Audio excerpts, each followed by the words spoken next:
Hello, and we are back and delighted to introduce the next panel, Women Breaking Barriers in STEM, and how can more women succeed in STEM? We are delighted that Kwame Johnson is moderating this panel of really incredible women who have broken multiple glass ceilings. And Kwame runs the Big Brothers Big Sisters of Atlanta. He's one of really amazing leaders who have worked with us over the last few years, and it's just a real pleasure to be here live. And one of the things I think we could all say as women in leadership is none of us can do this without incredible men who are there with us toe to toe to create opportunities on a lot of levels. So we're really honored to have Kwame lead this panel today, and thanks to all of you for being here. Welcome. Well, thank you, Carol, and it's been an amazing morning so far, and I think I'm the luckiest panel leader of the day because I get to be here with this amazing group of strong, beautiful, and accomplished women, many of which are my friends. And I definitely have to give some flowers to Valarie and Errika, who actually were two of the first women I met when I came to Atlanta 8 years ago. And I had moved here from DC. And whenever you come to a new city, you know, you got to get established, you got to get to meet people. And you both in particular really helped me in my journey of becoming a leader here in Atlanta. So I just want to give you your flowers and say thank you for the support that you all provided me. So this is definitely an important topic in Atlanta in particular, a STEM city, I think, with a lot of opportunities for young women to succeed. And you all are all examples of that. And we're going to start off by getting to know you a little bit. You know, so it'd be good to, you know, tell us a little bit about yourself, but from the lens of who you were in college. And I'll go first. So who I was in college, I actually ended up at Hampton University.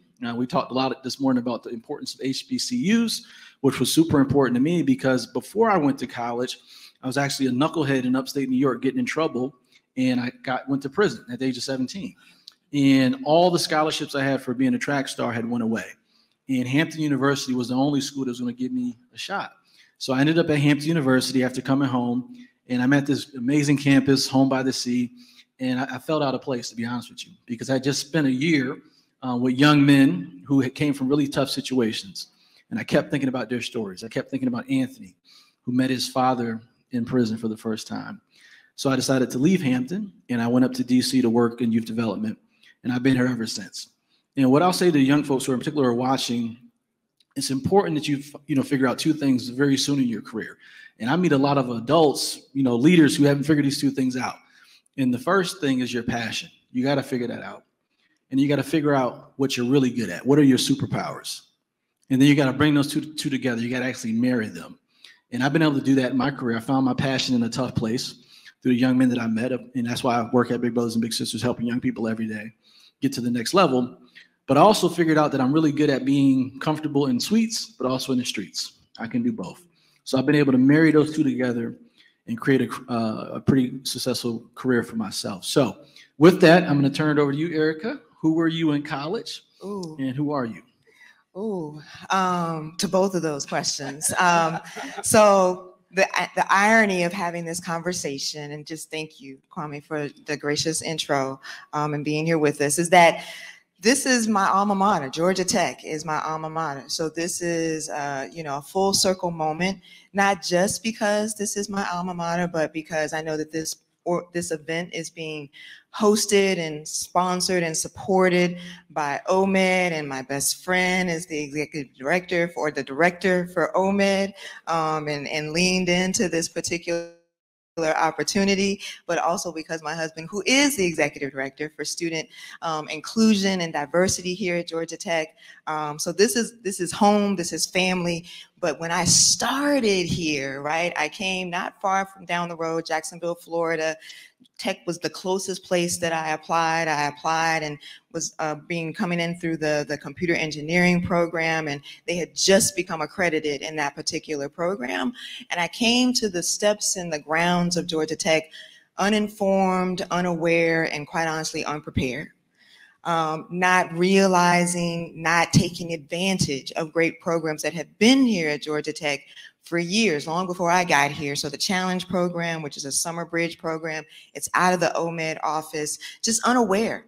And to the question of who I am now, there is no way in the world that I will allow students, wherever they go, to be unaware, uninformed, and unprepared for the environments in which they're going to pursue, be it STEM or otherwise, right? There was a great conversation up here with these presidents, particularly when you look at the socioeconomic differences of students who come, whether it's coming to a HBCU, whether it's coming to a PWI, whether it's coming to a small institution, if they haven't had the backdrop, and oh, by the way, my father had just finished graduating from college about 2 years before I had started, and my mother was in college the same time.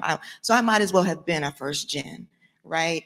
So that's where I am now. That's my advocacy, that's my voice, that's my push, that's my disruption, is making sure that other students don't walk into places and spaces uninformed, unaware, and unprepared for the experiences that they're going to face.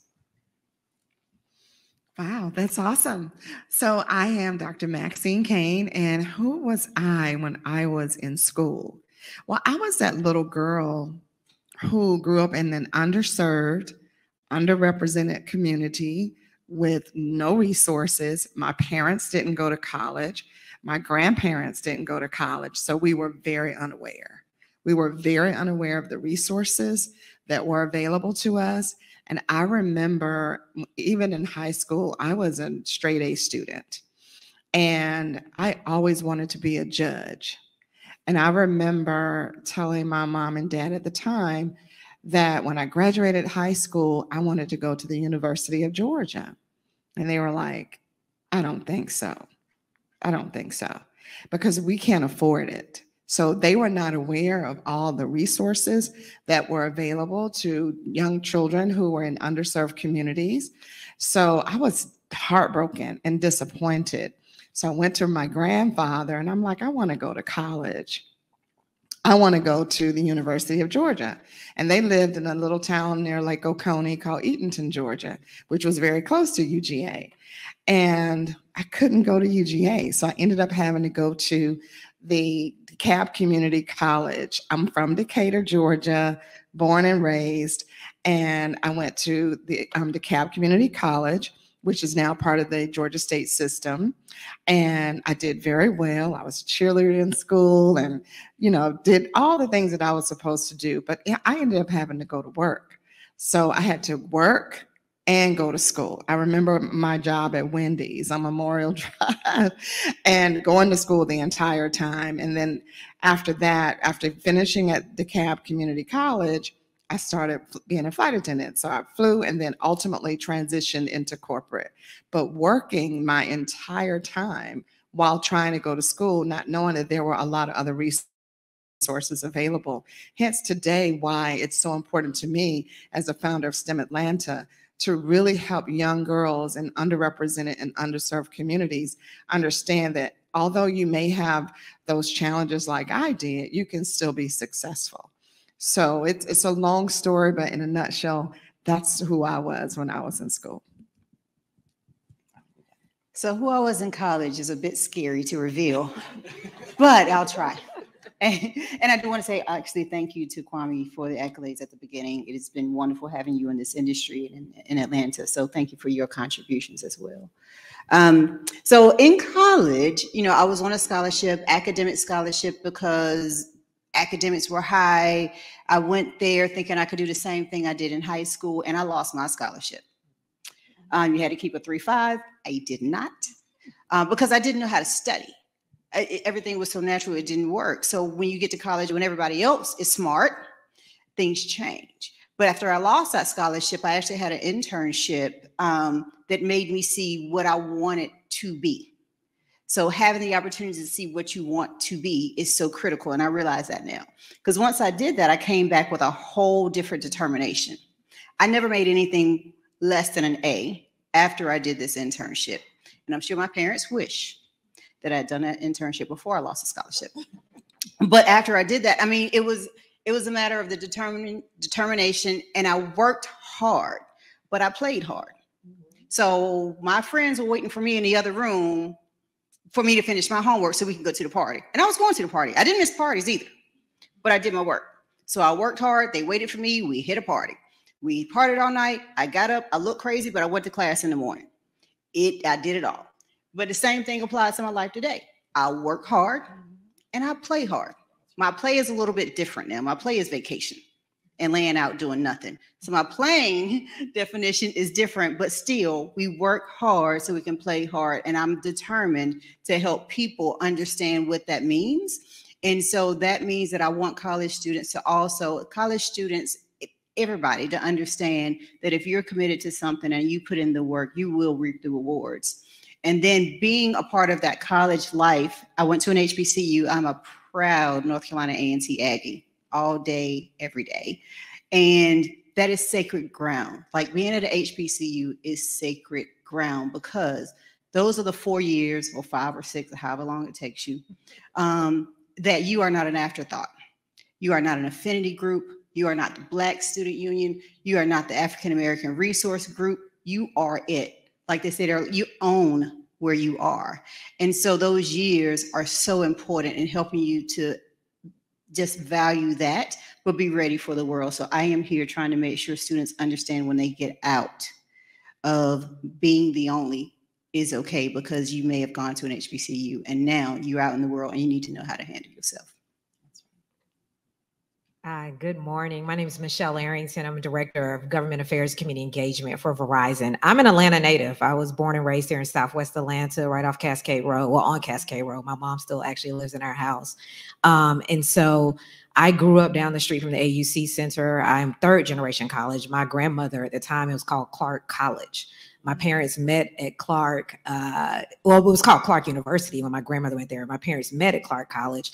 And since then, my aunts and uncles, cousins on both sides, Morehouse, Spelman, Bennett, Clark. And so when it was time for me to look at colleges, I didn't go down the street because it literally was down the street, but I went to Howard University in Washington, D.C. And had an amazing experience. And who I was at college, I actually majored in advertising because I was kind of intrigued by this idea of messaging and how you can influence consumers with a commercial and get someone to buy your product or brand. And had about 5 job offers when I graduated and decided to go to law school. Took a completely different route, but my family has a legal background as well. My dad is a judge and was here involved in politics. And so I went to law school and I realized that Howard University and even that major prepared me because I was still telling my client's story. When you're in court, when you're writing a brief, you're still advocating for a client, your consumer, you're telling a story. How can you get someone on your side? And then that eventually, all the time that I've always was involved in a legal career. I always was involved in the nonprofit world, sat on boards, always gave back to the community because I always loved doing that. And I learned that from just growing up here in Atlanta. I love my community. I love this city. And when it was time to look at different jobs and roles, I was just wanted something different. I looked at the role at Verizon. So I still get to tell the story of a company and what we do from a community engagement standpoint, from a corporate social responsibility standpoint. And we look at nonprofits, or whether I'm talking to elected officials, I'm telling the story.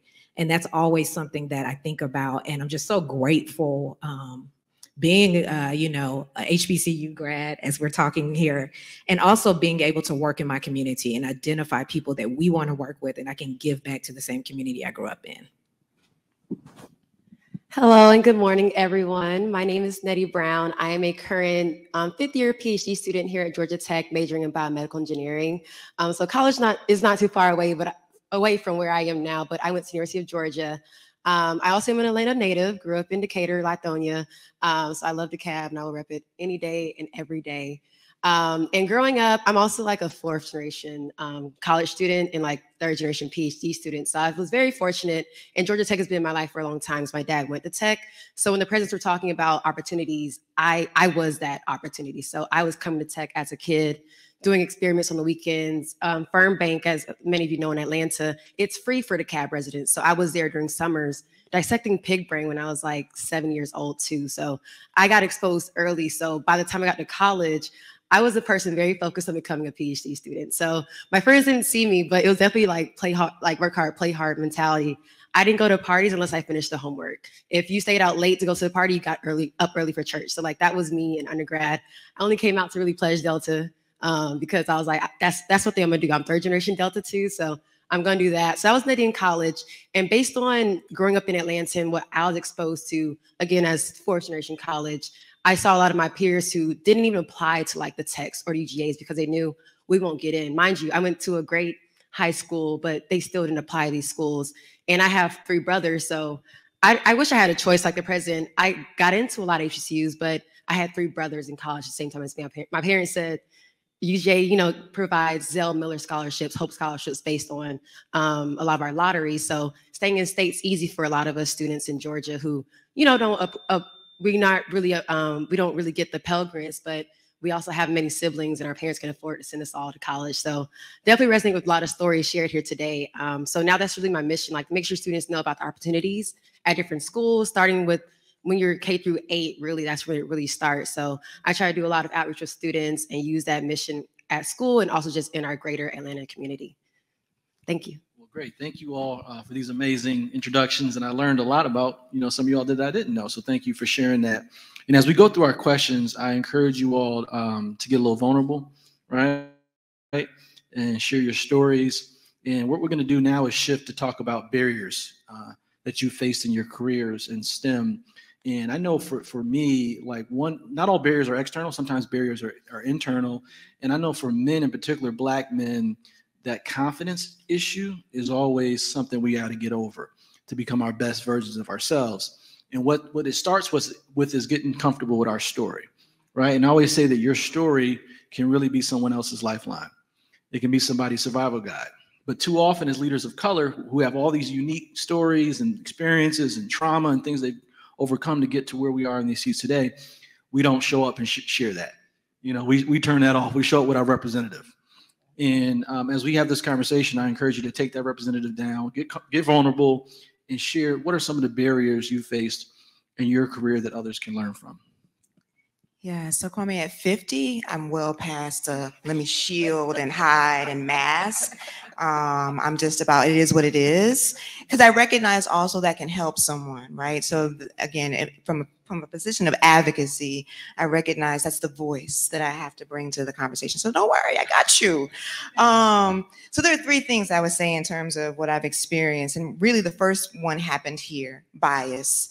While I was still a computer engineering major, I did graduate industrial engineering, but while I was still a computer engineering major, I had a circuits class, and you go see your professor during their office hours. And so I went to visit this professor and, doing like any other student would be doing, right? I'm here, I'm reaching out, I'm engaging. What I didn't anticipate was the response of Black women have no business in engineering, which was a very pivotal moment for me, not because it was heartbreaking, because one, it really just pissed me off, but it also helped me to recognize, okay, this is what you're about to engage with. This isn't just him. This won't just be a singular moment. You are going to experience this for however long you decide to stay in this space where you are still statistically an anomaly. So that was the very first thing. That was before I even left the doors of in the place that I call home. And I have been very involved. That didn't taint me and decide that I wasn't going to come give back. I've served on too many boards here at Georgia Tech and engaging with students and that type of thing. But it also just kind of set me up for, this is the conversation. This is the space. This is the mindset. You know how people say, get your mind right? That was that moment. Get your mind right about what you're going to entail when you go work for IBM, when you go work for BMC Software, when you go work for Southward, when you transition into philanthropy and nonprofit. So that brings me to the second thing, which is these presumptions about skill set or ability or even my social capital, right? The presumption that I don't have any of those. Again, because I'm a statistical anomaly in a space that is still very much white male dominated. And it's a space where even I'll just put it out there, since you said we could be real, just men, period, have those assumptions about us as Black women in this space. So that's been, again, irritating, but at the same time, it's made me become more emboldened, not for my own sake, but for the women who I know don't have that confidence, for the women that I know don't feel like they have voice and agency, for the women who don't have a place in space where they can articulate, I belong here too. So let me speak up for them and let me engage for them. And hopefully let me shift some barriers, remove some barriers, or if nothing else, let me talk to some young women that are coming behind me to help them mitigate the landmines that still exist out there. So that leads me to my third point, because when you're navigating landmines, sometimes you will engage with disingenuous allyship.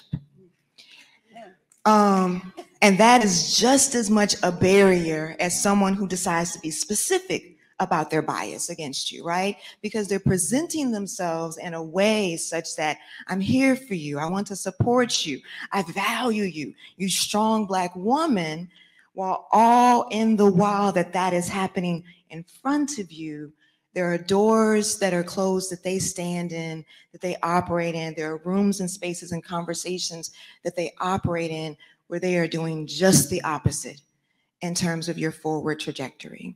So those are the three things that I've experienced as barriers. Wow. Yeah, you said something that was pretty powerful there. So for me, my barrier was myself, actually, my own thinking, the imposter syndrome, just feeling unworthy because I didn't go to college initially, right? But I was super smart. I had really good skills.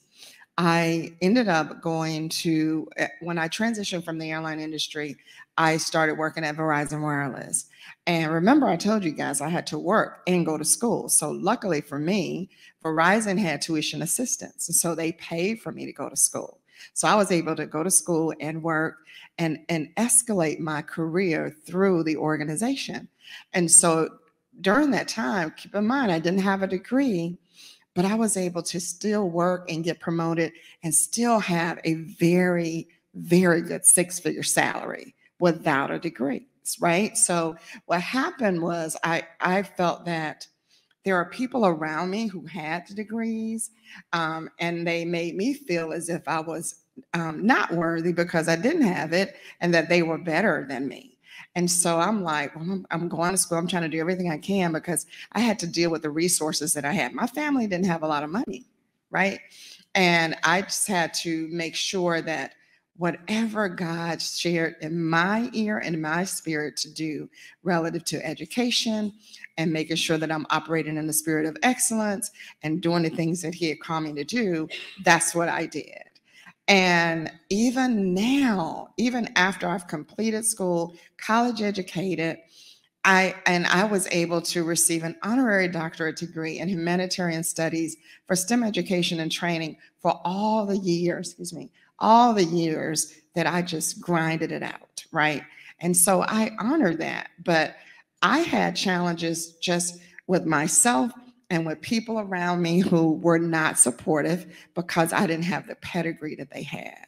And that's unfair because, again, you're in situations that you don't always own and you can't control. But that was my challenge.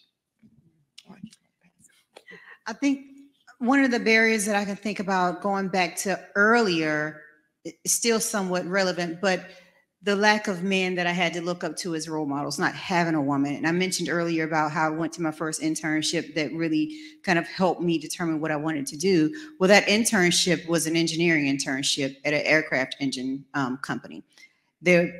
We were engineers and on the floor of the mechanics. Guess what? Every mechanic was a man. Every engineer on my team was a man. And so at that time, and I'm just forming what corporate looks like. I'm just forming what the world looks like for me. And all I had around me were men. And so as we talk about women, we need to be able to reach up and have role models, because at that point, I started wearing polo shirts, khaki pants, and bad shoes because that's what everybody around me did. Thank God I got out of that stage. But that's what happens when you don't have role models or female role models to look up to. Gradually that changed and I was able to shift in who I was. But one thing it did do was men tend to speak up and talk their mind. Well, guess what? I took that trait too. So it wasn't a bad thing completely, but I took good and bad. And then I had to kind of navigate to figure out where my medium was and who I was as I started to mature in my career.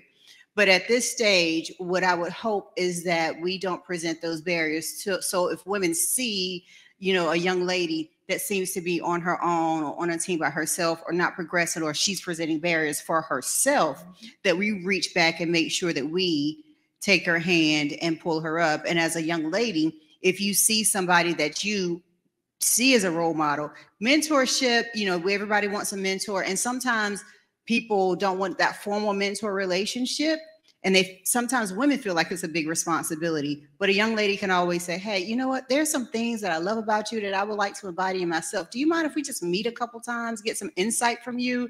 So don't be afraid to go through and say, okay, I would like to get some insight. I like how you move. I like some of the things I see you do, and get that advice. And for us, we need to reach back, because if I had stayed in that mode, it would have been a whole different thing for me. And I'm glad I was able to break through that barrier and see other women and then progress my career in a different way.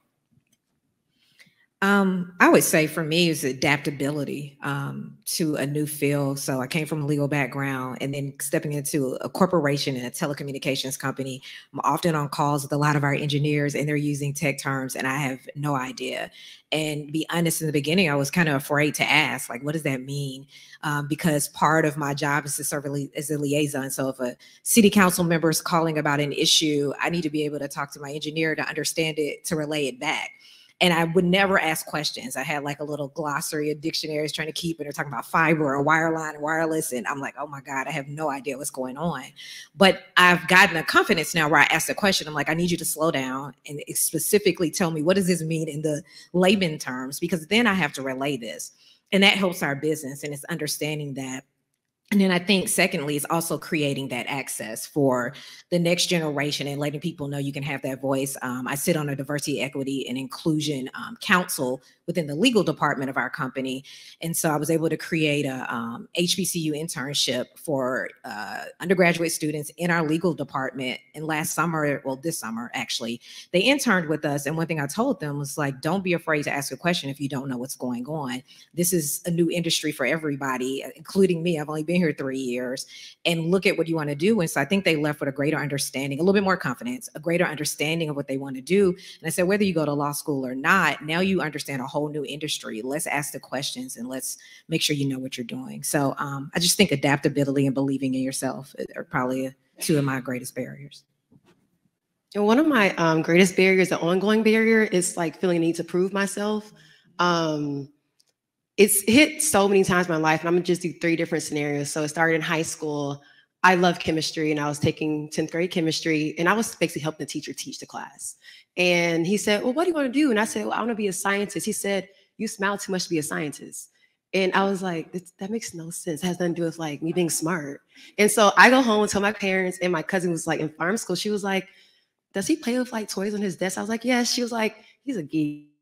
Don't worry about him. Like, you're going to be a scientist. So I was like, that's weird. Like, I'm literally helping you teach, and you think I can't be a scientist. Then I get to undergrad EGA. I'm in class one day, and the teacher asks, I'm about to learn something real quick. He said, what is the temperature you would test that for like in vivo studies? And I said, oh, 37 degrees Celsius. That's the temperature of our body. He said, did you look that up? You can't, how do you know that? And I was like, well, first you asked the class a question. Why would you ask if you didn't think we knew it? And I'm like, I do research. You didn't know I did undergrad research for like 2-3 years. So I know facts about, you know, how to do certain experiments. So it's just, my classmates are like, why would you say that to Nettie? Like, you know, she does these things. So I'm taking it back again. And even here at Tech, I do a lot of animal studies. And for large animal studies, you need a full staff of nurses and actual veterinarians. And I'm standing there watching because it's my professor's surgery. And they're like, excuse me, nurse, can you let down the table? I'm looking around for the nurse. And then he says it again. I'm looking like, where is the nurse? Dang, like, can you let the table down? He like looks me dead in my eye. And I'm like, oh no, like I'm a grad student. This is actually my study that you're doing. And so all those scenarios, like, especially this last one, I've like gained more confidence. But I had told my advisor, like, hey, make sure you introduce me every time I walk into a room so they know I'm your student. So like how I'm crossing that barrier now, even though it still comes up, I like try to always wear my Georgia Tech badge. So you can't deny that I'm a Georgia Tech student. And I try to tell you, I'm a graduate student at that. I'm not just an undergrad student, I'm a graduate student. So it's an ongoing barrier for many people of color at many institutions, like them assuming you're just the help, which I love nurses. My grandma was a nurse, but it's like in this state, you're actually working for me. So I'm gonna let you know that. So it's an ongoing barrier, but I think it's one as we make sure students are confident in who they are. Like you said, answer the question, ask questions. We can definitely get over it with time. Well, thank you for sharing, all those barriers. And I truly believe the biggest barrier we all face is that person you look at in the mirror every morning. So the more we can work on ourselves, the better I think we will be. And we're going to shift now to talk about like what we can all do as a collective to help more young ladies and women get into STEM. And for me, I think a big part of it is exposure. And one example would be about 2 years ago, the city of Atlanta reached out to us and said, hey, we got a problem with the water boys. And for those who don't know, these are young men who you see on the corner selling water. There have been some incidents where it became violent. I don't think it's a good interaction for especially a young black boy knocking on someone's window to sell them water. So we came up with this program called the Young Entrepreneurs Program, because these are actually entrepreneurs, these young boys who are selling water. And we wanted to redirect their attention. Well, we didn't realize that there were actually some water girls too. So the water girls were part of the program. We had to shift and think about how do we account for the girls that are in the program as well. So we took a group of them to Cox Enterprise, and for them to be on a corporate campus and to get that exposure, just to see it to believe it, right? I'm a C student. Most I think you all are A students. I try to keep things very simple, right? And young people, I think, need to see it to believe it. So what else? What are some other things we can do to get more women in STEM? Yeah, Kwame, I would definitely say early access and exposure, to your point, but early, right? A lot of folks start at high school, but it even needs to start before middle school. I mean, the reality is being indoctrinated to it, being exposed to it, and it's very much capable, it's very capable to have a third grader, have a second grader, have early exposure and understanding, and even just understanding some of the acumen, because then it's not foreign to them as they continue to be exposed to it. So we don't emphasize that enough. So that would definitely be the first place that I would put out there. We don't do it enough. We don't put enough funding into it. I'm sitting in the philanthropic space telling you that we don't put enough funding into it. So that would be the first thing. The second thing I would also say, it also kind of goes in partnership with that, is the support of family engagement, particularly culturally, right? You have a lot of cultures where, I'll give you an example. I worked for an organization, a young man, he was the valedictorian of his class, best academy. He had been accepted full ride to Stanford. He also got the Gates Millennium and scholarship, and his family didn't want him to go. He was going to pursue engineering because it would be leaving home. It would be leaving the nest. It would be leaving the nucleus. And it wasn't something that the family had been encouraged. We literally had to do an intervention on the family in terms of helping them to understand, but it was really almost too late as well, right? Again, we don't encourage family engagement, family support, and particularly from a cultural perspective, sooner rather than later. The third thing I would say is that I need us to stop paying attention to the aggregate numbers. People think progress is happening because they pay attention to the aggregate. But when you look at the disaggregate, when you look at the marginalized communities that are still not progressing, particularly for young Black and brown women in STEM, that's because nobody's paying attention to the disaggregate in the information. So I need us to stop paying attention to the aggregate and get real with the numbers. Are you talking about me when I was a little girl? Ma'am. It's so interesting because one of the things that, and I'm going to kind of skip past middle and high, although STEM Atlanta Women, we do support middle and high school girls, even college students, we really do. But during my time at Verizon as an HR leader, one of the things that we really had a hard time doing is staffing and recruiting women of color into our technology and innovation space. It was very difficult. And when I decided to leave Verizon back in 2015, I really took a lot of time off and did a lot of research in the Atlanta market, trying to understand, like, why is that? Why is it that women, more specifically Black women or brown women, were just not interested? One of the things that I noticed at Verizon, or, but a lot of other companies as well, is that we were not welcoming. We didn't have a culture that would welcome women of color.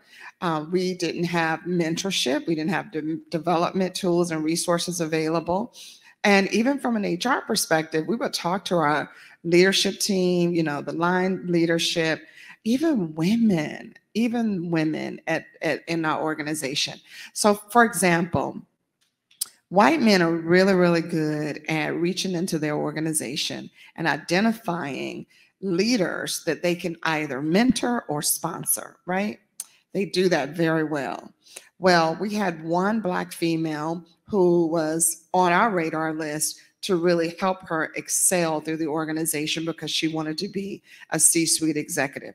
So from a succession planning standpoint, we helped navigate her to that space. When she got there, we asked her, would she still help some of the lower level individuals navigate through the organization and sponsor them?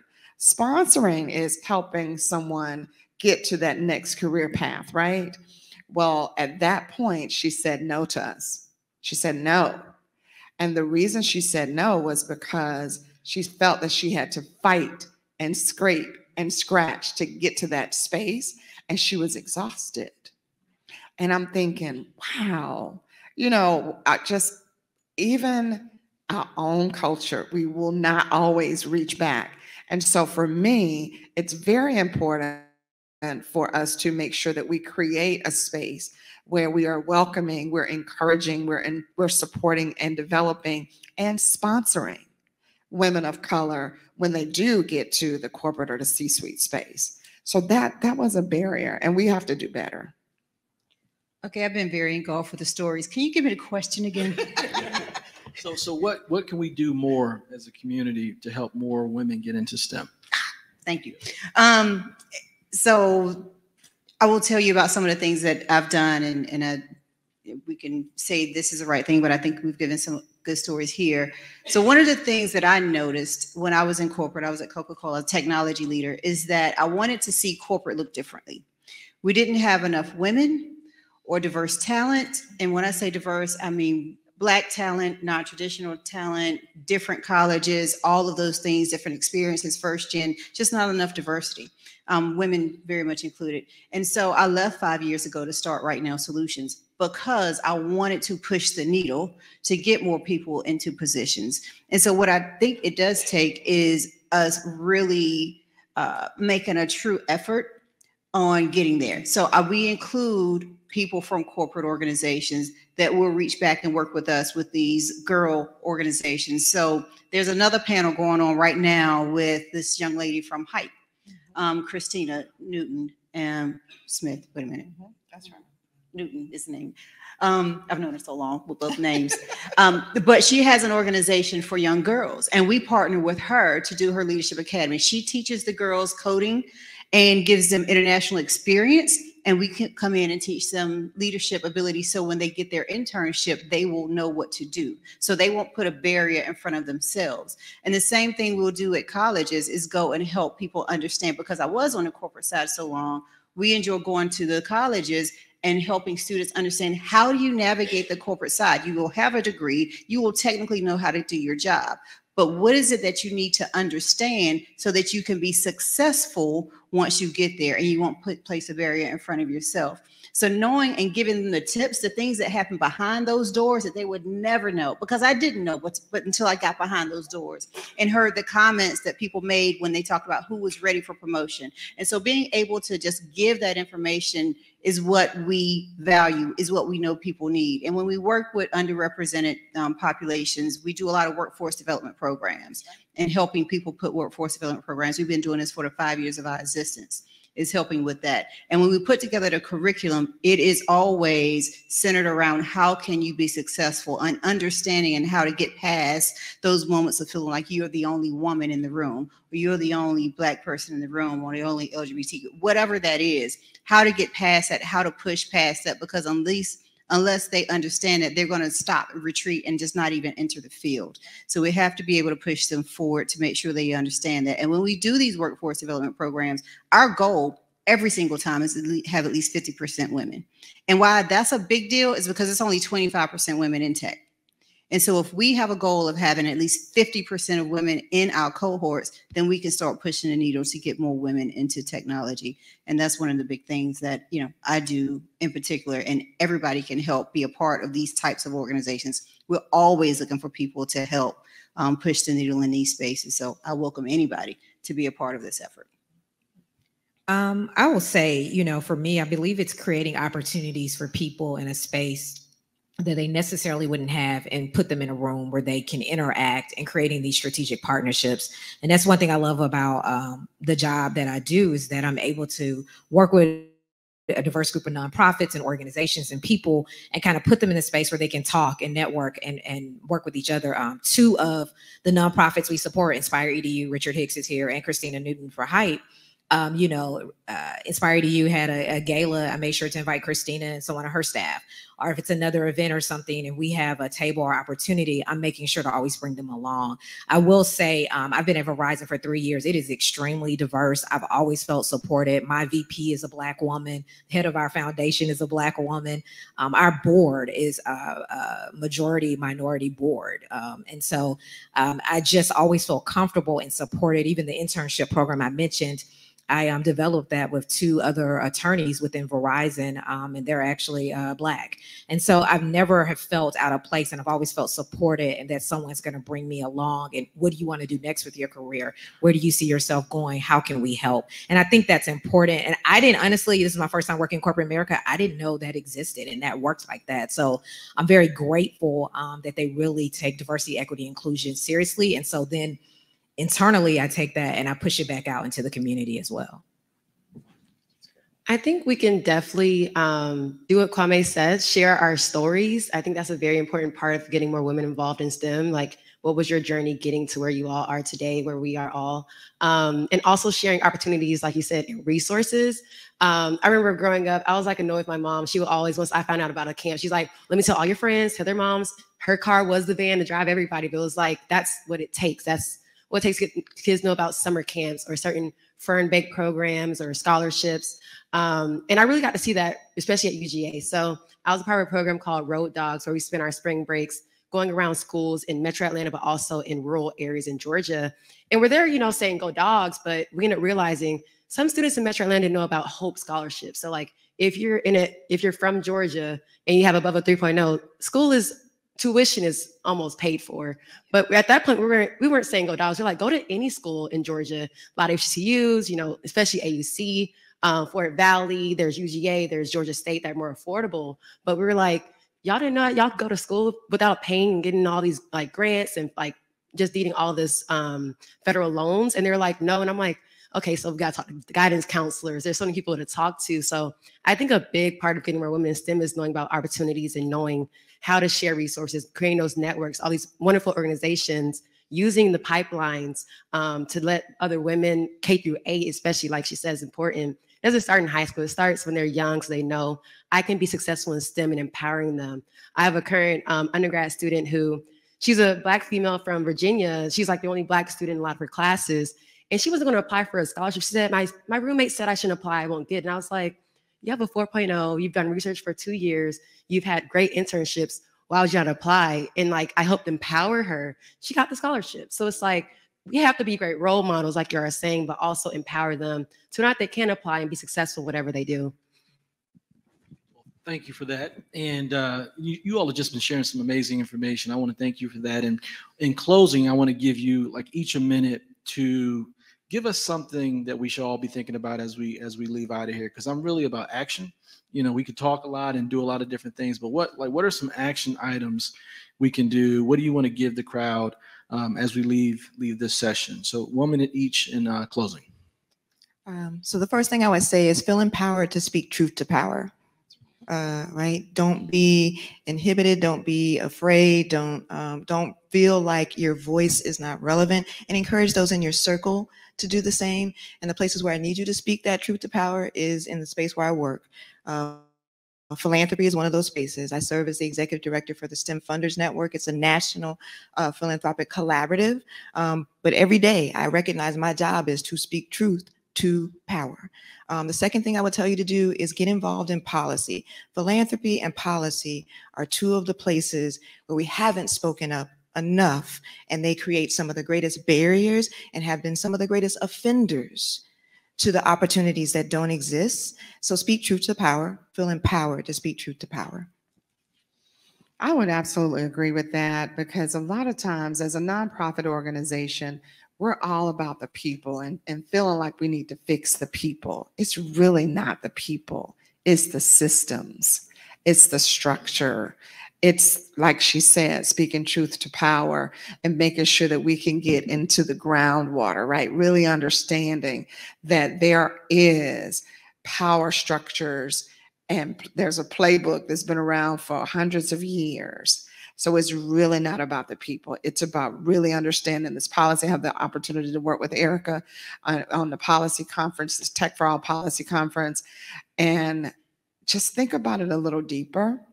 Really take some time to understand that all these wraparound support services that we hear, those are systems and structures. That's what it's about. So really get involved, understand, make some recommendations that will help change how we think about people. So it's not about fixing people. It's about fixing these structures and systems. And I would say search your soul to see what your passion is and what your skill is. While we say we want you to help change the narrative here, you can only change it if it's a passion of yours, because we can't do fake allyship.